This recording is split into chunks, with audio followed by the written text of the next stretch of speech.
எங்க போயிட்டு வர்ற காலங்காத்தாலே? இந்த வாரம் குடுக்கு கட்ட காசு இல்ல, அதே அடுத்த வாரம் சேர்த்து தரேன்னு சொல்லிட்டு வர போனேன். ஆமா, நீங்க வேலைக்கு போலையா? மழை வர மாதிரி இருக்குல்லமா. ஒரு வாரமா இதத்தையும் சொல்றீங்க. ஒரு வாரமா மழை வர மாதிரி தானே இருக்கு. ஆமா ஆமா, குடிங்க குடிங்க குடிங்க.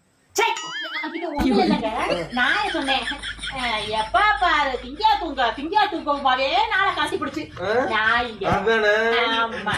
உனக்கு என்ன ரேசன் அரிசினாலும் பொங்கி வகுத்த நிறச்சு போடுறேன். அப்புறம் எதுக்கு நீ நகண்டுக்க போற? வீட்டுக்கே கிடக்க வேண்டியதே. இவ்வளவு சொல்றனே, கொஞ்சமாவது ரோசன் இருக்குது. ரோசன் இருந்தா எந்திரிச்சிருக்கும்ல, என்ன எந்திரிக்கிறாரு பாரு. அப்படியே போய் படத்துக்கு சாகலையாட்டம். வெக்கம் கட்டது, ரோசன் கட்டது. எந்திரிக்கலையா என்ன? வேலை கிளம்பிடுறேன். என்னங்க மழைன்னு சொன்னீங்க? இல்லம்மா, இன்னைக்கு புயலே அடிச்சாலும் வேலை பார்த்துதாம்மா. சரி சரி, பார்த்து போயிட்டு வாங்க. என்ன போல தனிக்கு வீட்டை செலவு யாரு பரபர மணக்காரா இருக்கவே எடுத்து செலவு. நம்மளே அண்ணன் காட்சி ஆச்சு போச்சு. வேலைக்கு போனா தானே கஞ்சி. ஏதோ ரேஷன் அரிசி போய் பொழப்போம்.